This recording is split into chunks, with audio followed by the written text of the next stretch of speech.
Padre del cielo, te oramos, Señor, para pedir tu guía y te oramos, Señor, para que seas tú hablando a nuestros corazones, Señor, para que por medio de tu Espíritu seamos transformados por medio de tu palabra. Ponemos esta predicación en tu nombre. Queremos escuchar tu voz a través de tu palabra, Señor. Transfórmanos, te lo pedimos, Padre Santo. Te lo pedimos en Cristo Jesús. Amén. Amén. Amén. Hemos estado, perdón.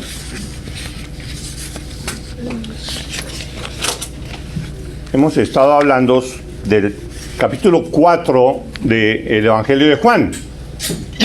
Y el capítulo 4 del Evangelio de Juan, los primeros 42 versículos, se refieren al encuentro de Jesús con la mujer samaritana.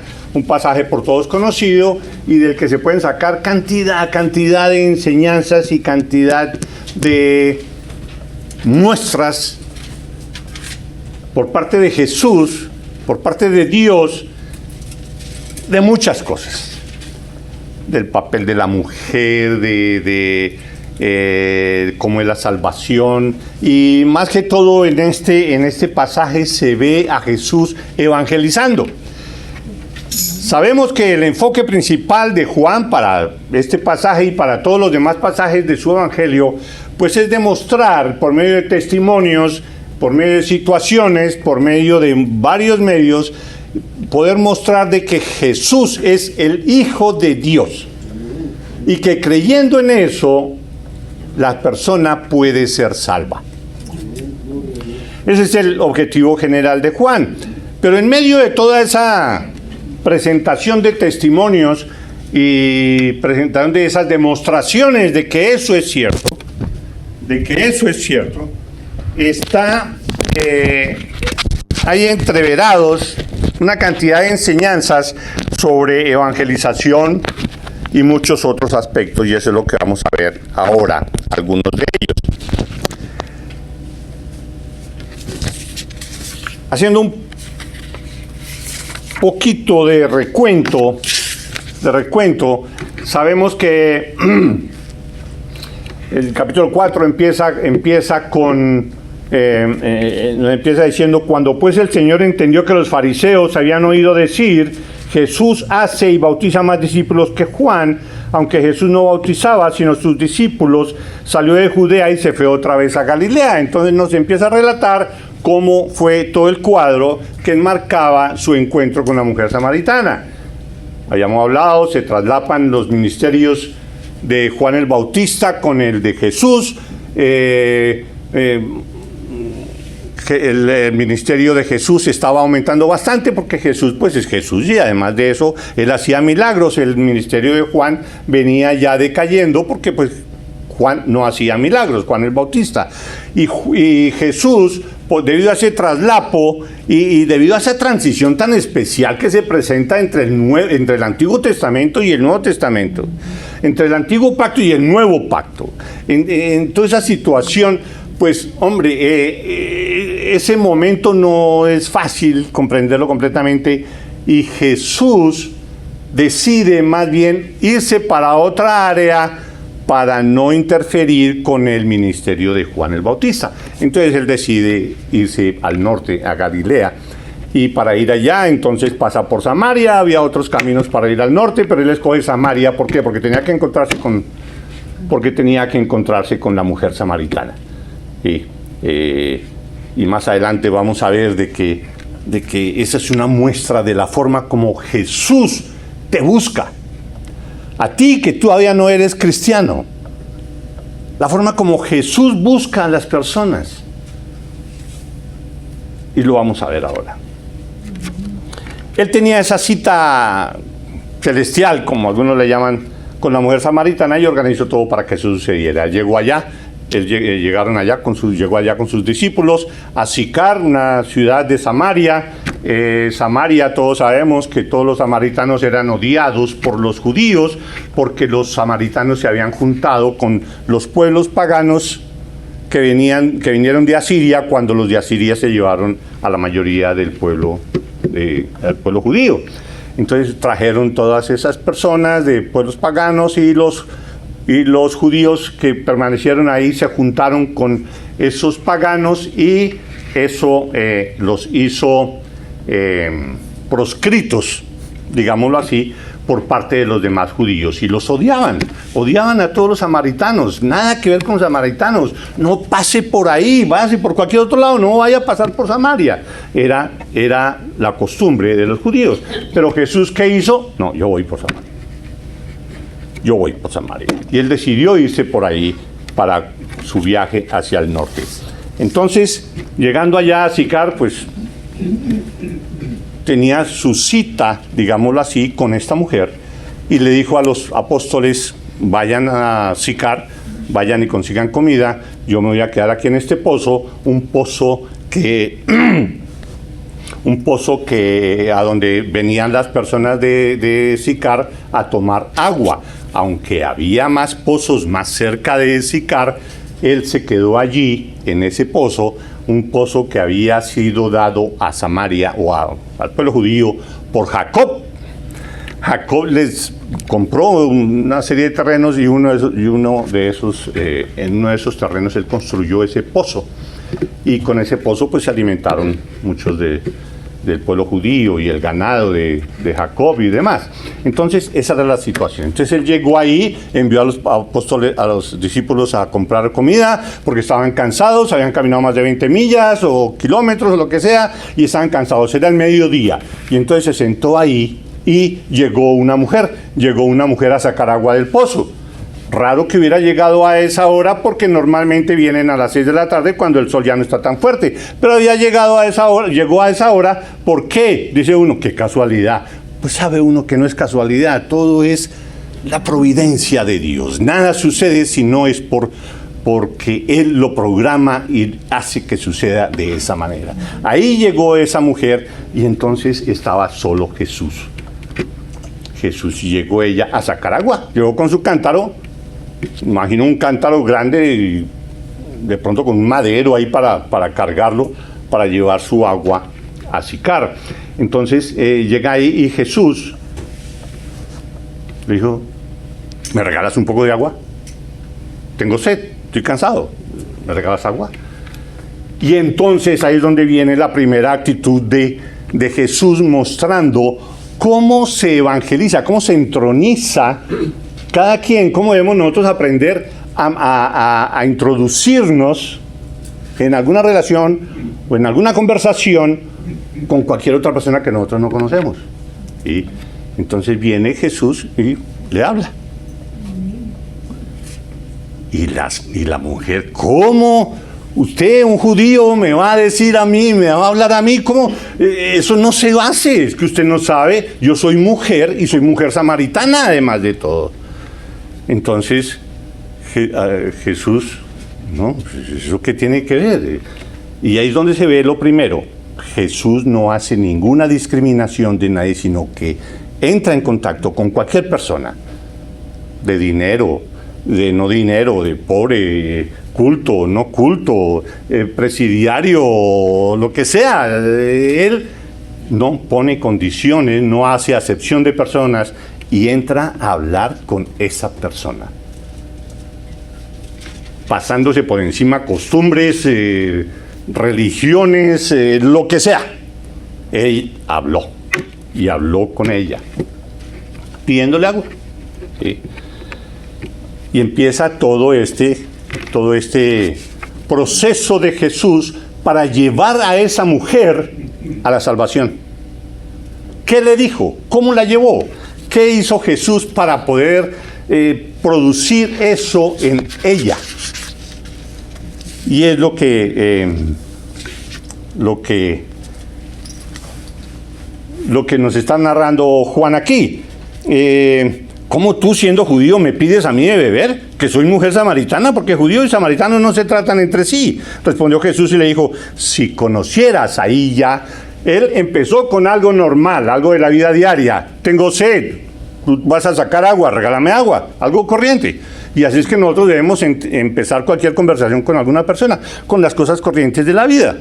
¿Sí? Ella empezó a hablar, ya, bueno, Ya estoy avanzando en el proceso para hablar con esta persona. Al menos me contestó. Bien, pudiera ella haber visto que era judío. Yo no le hablo. No, y es hombre, ¿qué le voy a hablar? Yo no le hablo a nadie, más bien me voy. O recojo mi agua y me voy. ¿Yo por qué tengo que hablarle? Pero no, te habló. Bueno, ahí va avanzando. Inmediatamente Jesús entonces cambia la conversación y ya la vuelve espiritual. Ya la vuelve espiritual.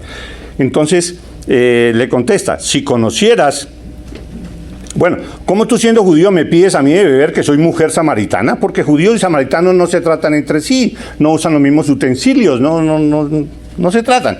Respondió Jesús y le dijo, si conocieras el don de Dios y quién es el que te dice, dame de beber, tú le pedirías y él te daría agua viva. Wow. Jesús diciéndole a uno, si tú supieras quién soy yo, si tú supieras cuál es el don de Dios es Cristo Jesús mismo.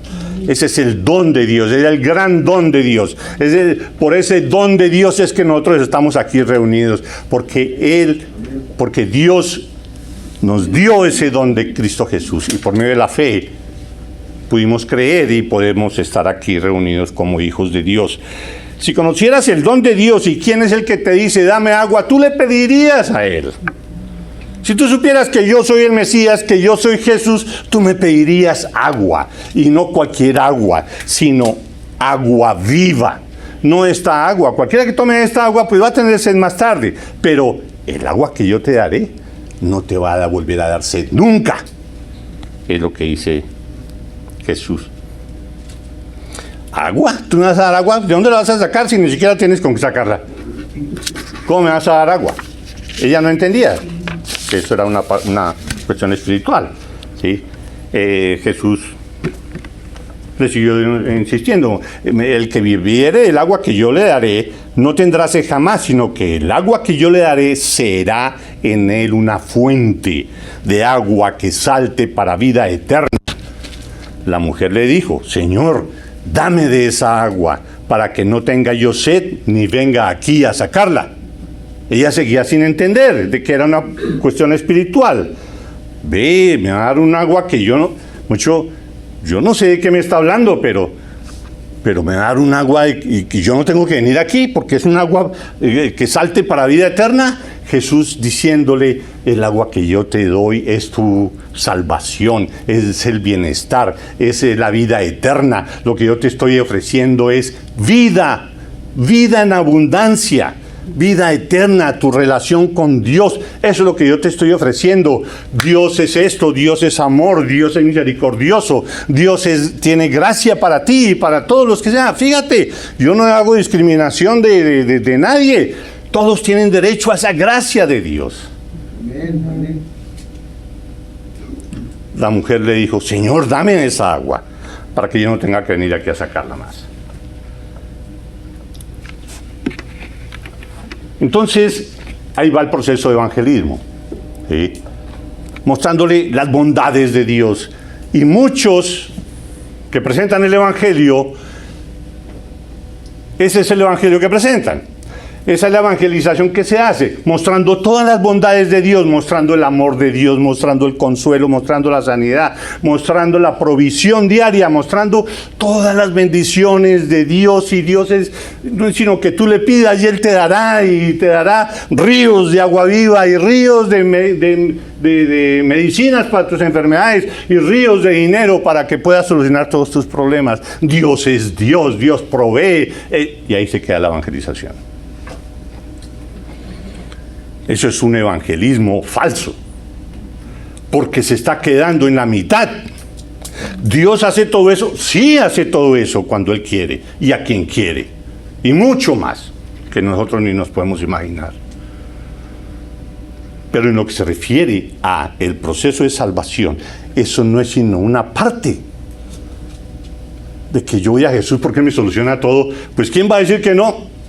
Y así hay muchos métodos de evangelismo. Oiga, ¿usted quiere ir al cielo? Porque Dios Dios quiere darle a usted el cielo y que tenga una vida abundante y que no tenga ningún problema. Pues ¿quién va a decir, no, yo no quiero? Todo el mundo. Eso es un evangelismo falso. por qué? ¿Por qué es falso?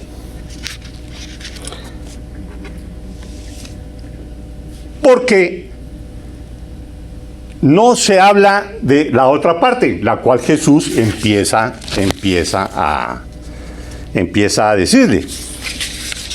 Empieza a hablarle de la segunda parte. Y esa segunda parte es la que encontramos de los versículos 16 al 26, que los vamos a leer rápidamente. Después nos devolvemos para mirar algunos detalles. Jesús le dijo,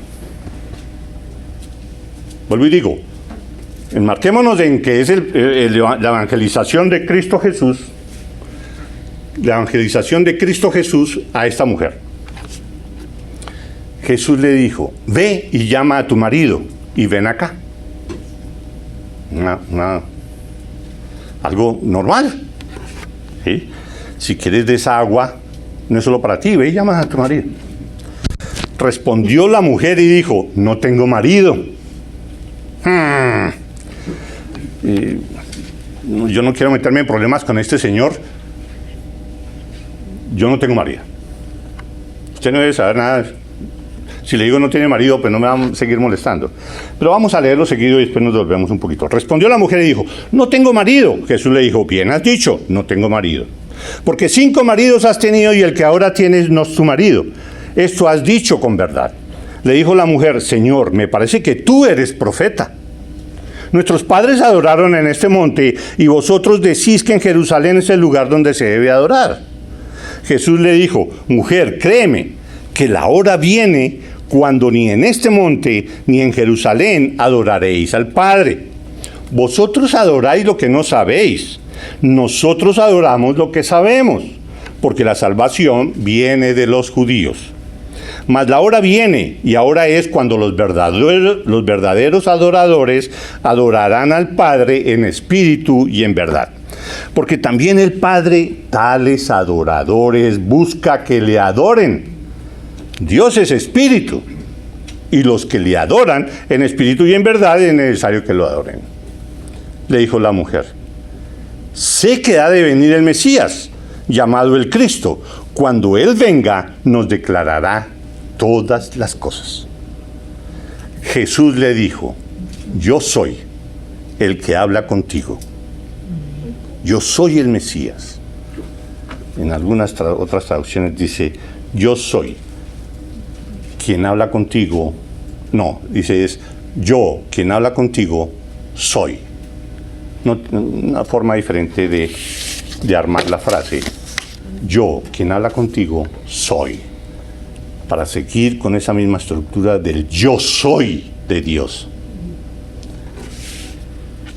Entonces, eso es lo que continúa de este episodio con la mujer samaritana. Ahora, volvamos un poquito. Habíamos terminado en eso. La mujer le dijo, Señor, dame esa agua para que no tenga yo sed ni venga aquí a sacarla. Fue lo último que estuvimos mirando de ese episodio la semana pasada. Entonces aparentemente no había entendido nada, no entendía que Jesús le estaba hablando de su necesidad espiritual. Pensaba que dicha agua la exoneraba de estar yendo al pozo todos los días. Y lógicamente, si es algo para mi beneficio y no me cuesta nada, pues yo quiero de esa agua, dame de esa agua, le contestó la mujer. Cuando la evangelización se detiene aquí, sin hablar de la necesidad de arrepentimiento por el pecado, se lleva a la persona a un evangelismo falso y a una conversión falsa, porque se muestran solo las bondades de Dios y no su justicia, su santidad, y por lo tanto la necesidad que hay de pagar la pena por los pecados que cada quien comete. No se puede dejar el evangelismo con solo las bondades de Dios. Hay que llegar a ese punto al que está llegando Jesús. Reconoce que tú eres pecador. Esto no es así nomás. Tú debes reconocer tu pecado. Al dejar la presentación del Evangelio en este punto, lo que se logra es desmeritar demeritar, la necesidad del sacrificio de Cristo en la cruz para sufrir el castigo debido a nuestros pecados. Cuando uno dice, Dios es todo lo bueno que sabemos que es Dios, ¿quieres recibirlo? Claro, sí. Pero no se habla de la necesidad de arrepentimiento, del reconocimiento del pecado, la necesidad, el dolor de Dios de enviar a su Hijo para que muriera en una cruz y que en esa cruz pagara con su vida lo que tú has debido pagar. Cuando no se habla de eso, se demerita el sacrificio de Cristo. No, pues yo quiero a Dios. ¿Qué tienes? Sí, lo quiero, ya, soy salvo. No. Entonces, esta mujer, así como cualquier otro pecador, necesitaba entender dos asuntos cruciales antes de poder recibir el agua esta que le estaba ofreciendo Dios, esa agua de vida eterna que salte para siempre. La realidad, y las dos cosas son, la realidad, reconocer la realidad del pecado de ella y la identidad de Jesús como Salvador. Esas dos cosas, fundamentales para el proceso de salvación. La realidad del reconocer el pecado en ella y la identidad de Jesús como Salvador. Entonces Jesús continuó. Jesús le dijo, versículo 16, ve y llama a tu marido. Entonces, para llevarla a ese reconocimiento, Jesús actuó de esta manera. Ve y llama a tu marido y ven acá. Como la mujer no entendió la naturaleza del agua de la cual Jesús estaba hablando, Jesús llevó la conversación a la necesidad de eso, de reconocimiento del pecado. Jesús le da giro a la conversación para hacerle caer en cuenta a la samaritana, tú eres una pecadora. Y él no se lo dijo así directamente en ese momento, dejó que ella misma lo dijera, ¿sí? Y ella se confesó, dijo, sí, no tengo marido. Eso es cierto. Eso era cierto. No tengo marido en este momento. ¿Sí? Entonces fue sincera en ese momento, pero hasta cierto punto. ¿Sí? No tengo marido, pero estoy viviendo con alguien. Y ya he degustado 5 más. Jesús le da un giro a la conversación para hacerle caer en cuenta que ella es pecadora y que necesita arrepentirse para poder obtener de esa agua de vida eterna. En todas las Escrituras siempre vamos a encontrar la necesidad de arrepentimiento para poder ser salvo. Una fe, es decir, yo creo en Cristo Jesús, que no esté incluido dentro de esa fe el arrepentimiento, el reconocimiento de pecado, pues es una fe bofa, sin fundamento. Es algo que no está de acuerdo con el resto de las Escrituras. En Hechos 26, 19 al 20 dice, por lo cual el rey Agripa, hablando de este tema, por lo cual, habla Pablo, por lo cual, oh rey Agripa, no fui rebelde a la visión celestial, sino que anuncié primeramente a los que están en Damasco y Jerusalén y por toda la tierra de Judea y a los gentiles que se arrepintiesen. Estamos recalcando es la necesidad de arrepentimiento. Pablo lo está diciendo en ese momento. Yo estuve predicando aquí y allá para que se arrepintiesen y se convirtiesen a Dios, haciendo obras dignas de arrepentimiento. O como dice 1 Tesalonicenses 1:9, porque ellos mismos, hablando Pablo, porque ellos mismos cuentan de nosotros la manera en que nos recibisteis y cómo os convertisteis de los ídolos para servir al Dios verdadero. Ese proceso para servir al Dios verdadero requiere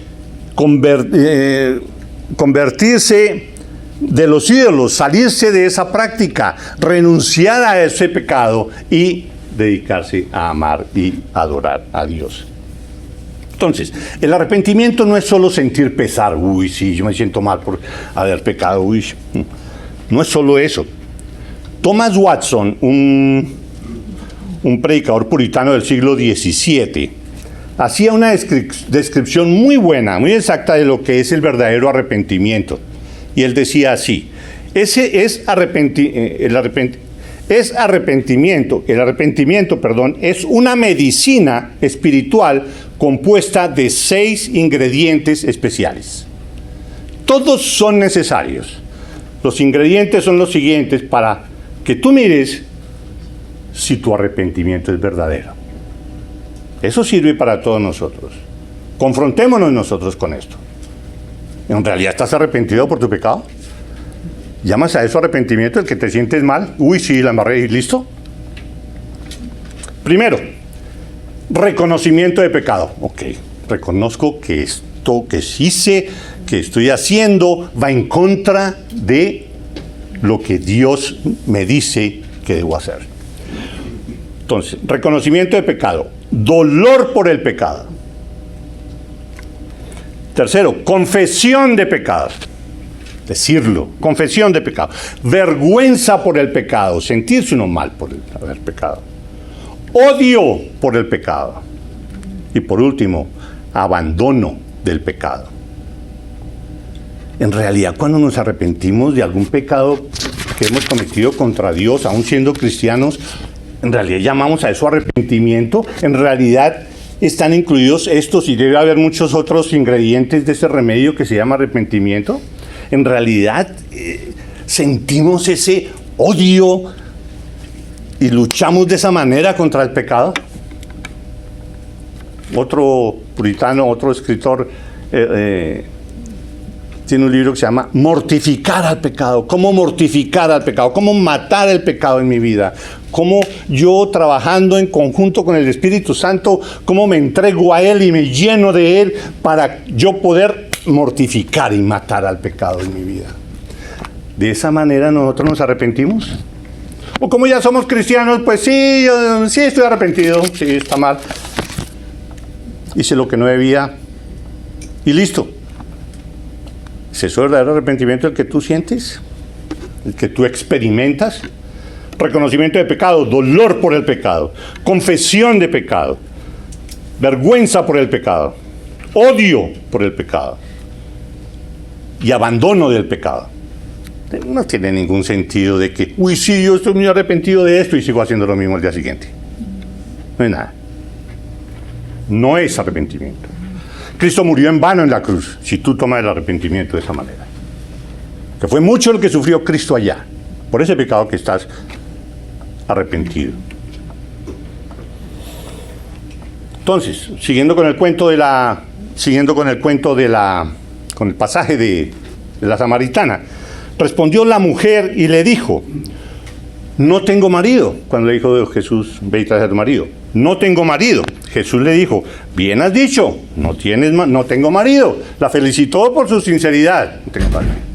Pero muy cortica la fidelidad. Porque 5 maridos has tenido, le empezó a decir Jesús. Ya empezó a decirle toda su historia. Porque 5 maridos has tenido y el que ahora tienes no es tu marido. Esto has dicho con verdad. Entonces, el conocimiento por parte de Jesús del corazón de la samaritana le permitió llevarla al punto que él quería, que reconociera que es pecadora, ya que la persona con la que estaba viviendo no era su marido.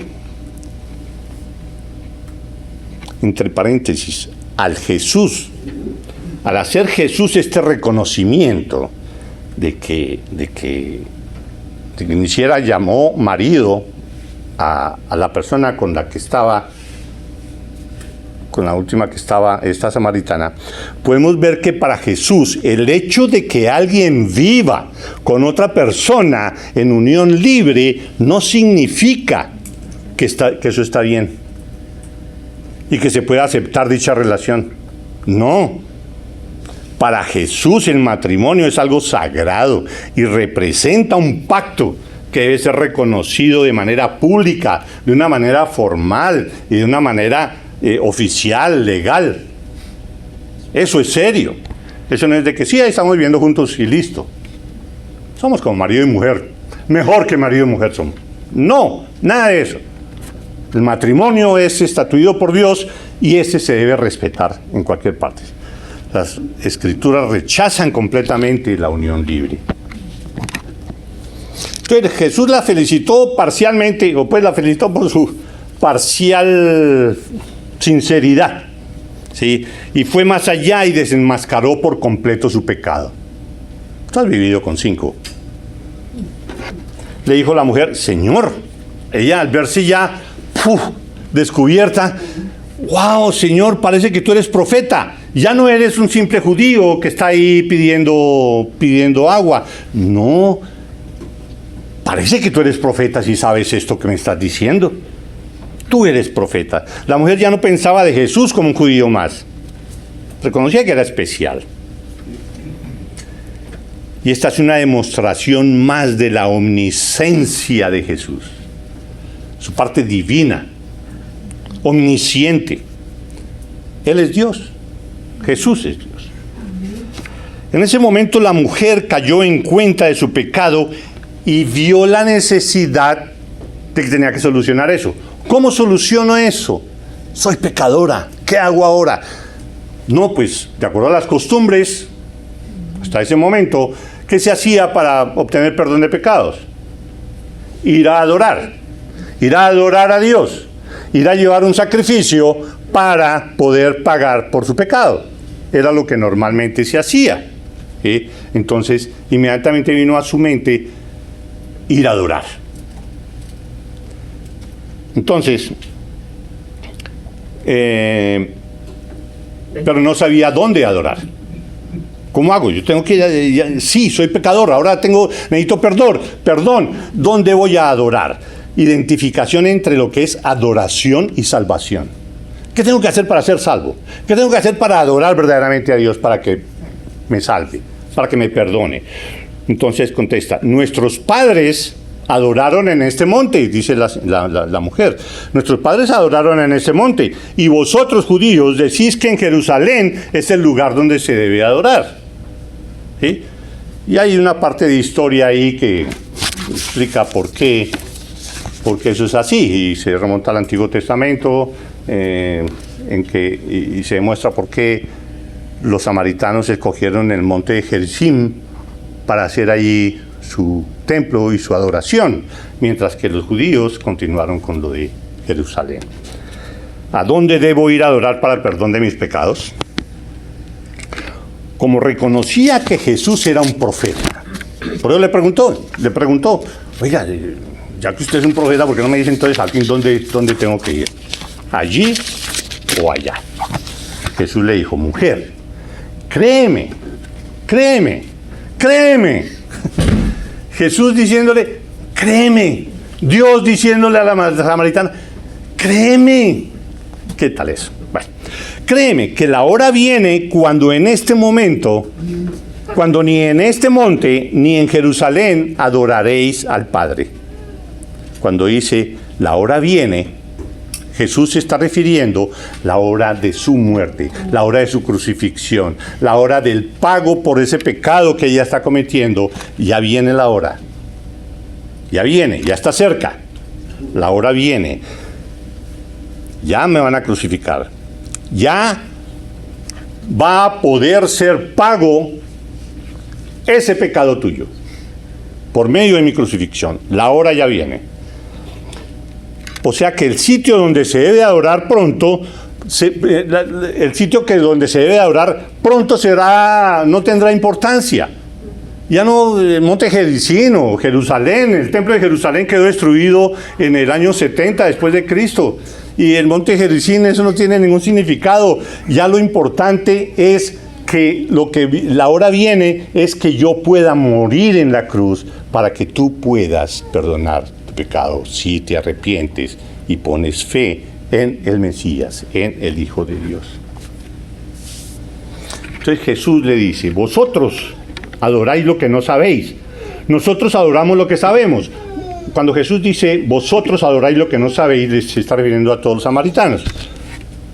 Vosotros adoráis lo que no sabéis, nosotros adoramos lo que sabemos, porque la salvación viene de los judíos. Le explica eso Jesús. Vosotros adoráis lo que no sabéis. ¿Por qué dice eso Jesús? Porque los samaritanos no conocían completamente el Antiguo Testamento. Ellos se redujeron solo al Pentateuco, los 5 primeros libros del Antiguo Testamento. Pero en cambio a los judíos sí tenían todos los libros del Antiguo Testamento, y aparte de eso, de los judíos venía el Salvador, venía Cristo Jesús.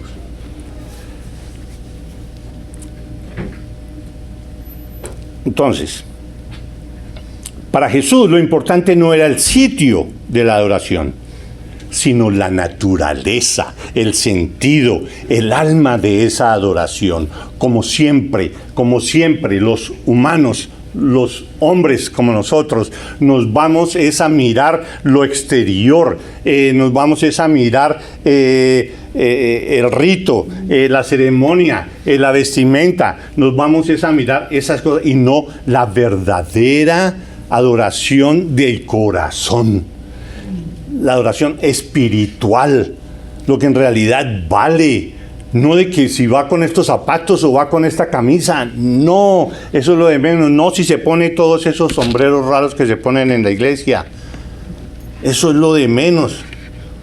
Uy, yo sí fui a la catedral no sé qué y estuve allá en una... Eso no es nada, porque adentro es lo importante, es lo que sale de tu corazón. Mas la hora viene y ahora es cuando dice Jesús, mas la hora viene y ahora es cuando los verdaderos adoradores adorarán al Padre en espíritu y en verdad, porque también el Padre tales adoradores busca que le adoren. ¿Qué quiere decir eso? Adoradores en espíritu y en verdad. En espíritu no se refiere al Espíritu Santo, se refiere a eso que estoy diciendo, que sea de corazón, que sea una cuestión sincera, que no sea una cuestión hipócrita, que no sea solo cumplir con un rito, no solo cumplir con venir a la iglesia, no solo cumplir con ir a una misa, ir a cualquier evento de lo que sea. No es eso, eso es lo de menos. Lo que más vale es si tú lo estás haciendo de corazón, porque sabes quién es Dios, porque sabes el amor de Dios, porque sabes de Cristo Jesús, porque tú quieres adorarlo a Él de corazón por agradecimiento de lo que Él hizo para que tú pudieras ser salvo. Entonces, eso es adorarlo en espíritu y en verdad. Quiere decir que debe ser de acuerdo a la palabra de Dios. Tu adoración debe estar de acuerdo a lo que diga la palabra de Dios, no de acuerdo a tus sentimientos, a tu forma de querer hacer esto o hacer lo otro. No. Por ejemplo, las letras de las canciones deben ser basadas en la Biblia. Deben ser basadas principalmente en los salmos, que es donde están más ejemplos. Todo lo que uno adore, todo lo que uno alabe, pues debe estar de acuerdo con algún atributo de Dios, porque a Él es al que estamos adorando. Y eso lo vimos hoy en las letras de estas canciones. Se hablaba de la Trinidad, se hablaba de las características de Dios. Eso es adorar en verdad, porque es de acuerdo a la palabra de Dios y dirigido a Él. No como muchas canciones hoy en día que parecen más bien una canción a una mujer amada o alguna cosa así, con esas letras de ciertas canciones que escucha hoy uno como música cristiana. Cuando la adoración se enfoca en los aspectos externos, en realidad no se está adorando a Dios. Cuando la adoración no se centra en Dios y quién es Él, la adoración pierde su enfoque y deja de ser una verdadera adoración, de acuerdo a lo que Jesús está diciendo. Y sigue diciendo, Dios es espíritu, y los que le adoran en espíritu y en verdad es necesario que le adoren. Repite lo que acabo de decir. Incapaz de entender lo que Jesús le decía, la mujer optó por decir que ella esperaría al Mesías para comprender todo. Él le explicaría. No, ella no le comprende bien lo que Jesús le está diciendo. No, ¿sabe qué? Yo sé que viene el Mesías, aunque ella no conocía todo el Antiguo Testamento, pero sabía del Mesías. ¿Cómo? Pues no se sabe bien. Algunos pasajes de Isaías o lo que sea, a pesar de que ellos se redujeron solo al Pentateuco, pero de alguna manera ella. Y después vamos a ver de que los de la villa esa de donde estamos hablando, en Sicar, muchos conocían del Mesías. Extraño, pero sabían. incapaz de entender. Entonces le dijo la mujer, sé que ha de venir el Mesías, llamado el Cristo. Cuando Él venga nos declarará todas las cosas. Él sí me va a explicar bien. Yo todavía no entiendo. Cuando venga el Mesías viene. Y llegó el momento más importante y la declaración más poderosa. Jesús le dijo, yo soy ese Mesías. El que habla contigo, yo soy. Esta declaración de Jesús, que yo soy el Mesías, y todo lo que sucedió, la mujer mirando que Jesús sabía todo lo de su pasado, y le dijo todo lo de ella, y ahora mirando que no era un simple judío y que tampoco era un simple profeta, cuando vio que Jesús era el Mesías, eso la impactó tanto la impresionó de tal forma que la sacudió hasta lo más profundo de su ser y la impulsó a salir corriendo dejando su cántaro para ir a su villa y contar esa experiencia tan maravillosa. Eso lo dice en los versículos 28 y 29, que solo lo leo. Entonces la mujer dejó su cántaro. ¿Por qué dejó el cántaro? Y fue a la ciudad y dijo a los hombres, venid, ved a un hombre que me ha dicho todo cuanto he hecho. ¿No será este el Cristo? Y eso tiene un análisis muy interesante que vamos a ver después, no hoy. Todo este pasaje de la mujer samaritana nos ilustra de tres aspectos acerca de la salvación. Primero, la salvación solamente llega a los que reconocen su necesidad de tener una vida espiritual, su necesidad de tener una buena relación con Dios. La salvación solamente llega a los que confiesan sus pecados, se arrepienten y desean el perdón. Alguien que no se arrepienta y que no desee el perdón, a esa persona, por más de que diga yo creo en Cristo, no va a llegar la salvación. La salvación solamente llega a quienes aceptan a Jesús como su Mesías y quien paga por sus pecados. Solamente a ellos es a los que les llega la salvación. ¿Por qué? ¿Porque lo digo yo? No. Jesús mismo dijo, yo soy el camino, la verdad y la vida. Nadie viene al Padre sino por mí. Nadie más. No hay ni más caminos. Yo soy el camino, el único. Y en ningún otro hay salvación, dice en Hechos 4:12. En ningún otro hay salvación. Solo en mí. Porque no hay otro nombre bajo el cielo dado a los hombres en quien podamos ser salvos. Cristo Jesús.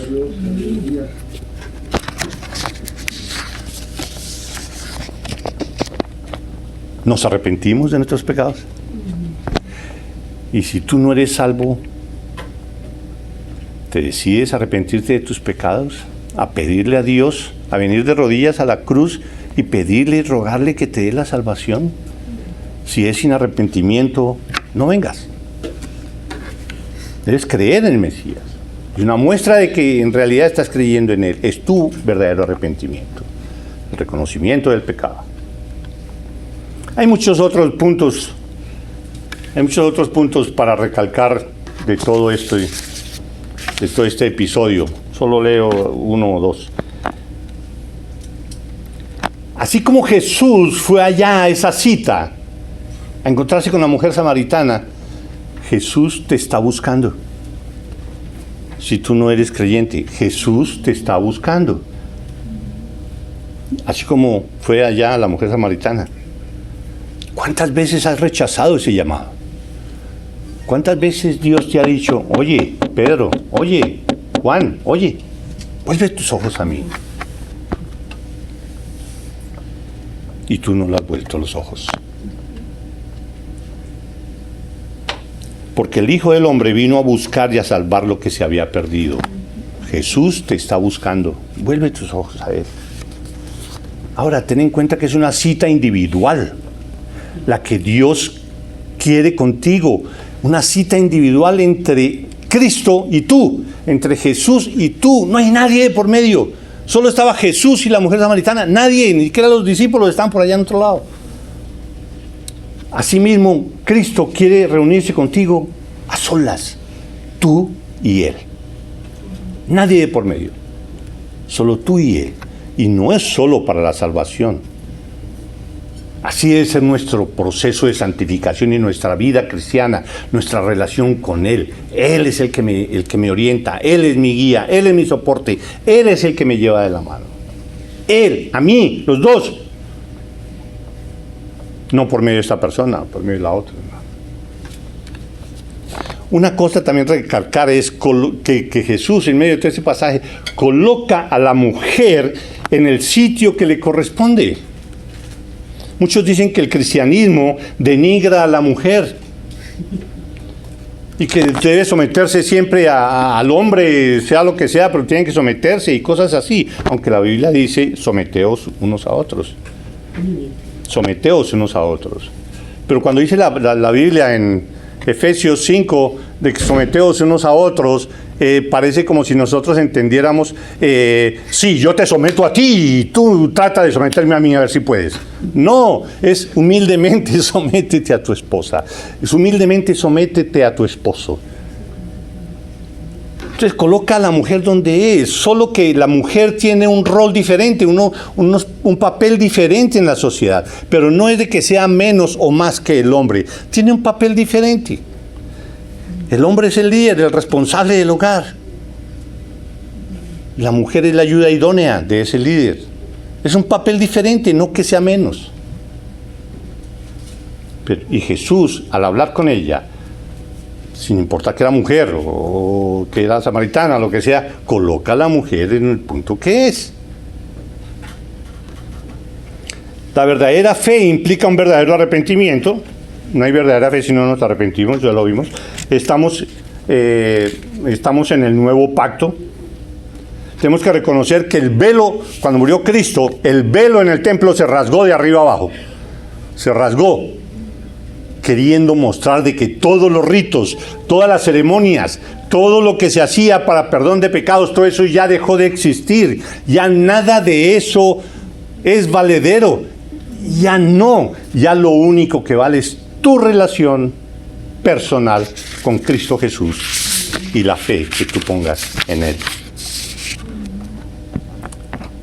La otra cuestión es que la adoración es espiritual y basada en la palabra. No ídolos o cosas materiales. Nosotros tenemos la tendencia esa de irnos a las cosas materiales, y me imagino que viaja uno allá a Tierra Santa y va a encontrar, mire, le vendemos este pedacito de cerámica que formaba parte del cántaro de la mujer samaritana. Y eso no le vale sino $10. ¿Para qué? Eso. Hombre, si la cuestión tiene que ser es espiritual del corazón, no de que yo soy más cristiano porque tengo esto. Yo tengo la imagen de la Virgen no sé qué, y la tengo con 4 lámparas. No es nada. Hermanos, solo en Cristo Jesús hay salvación. Nadie más. Jesús es el Hijo de Dios, y el que cree en Él será salvo. Oremos.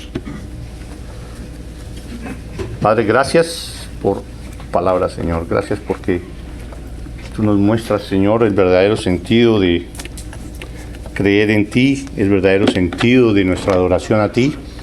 Y te oramos, Padre, que tú obres en la vida de cada uno de nosotros, Señor, y que revisemos nuestra actitud hacia el pecado y que en realidad tengamos un verdadero arrepentimiento hacia él.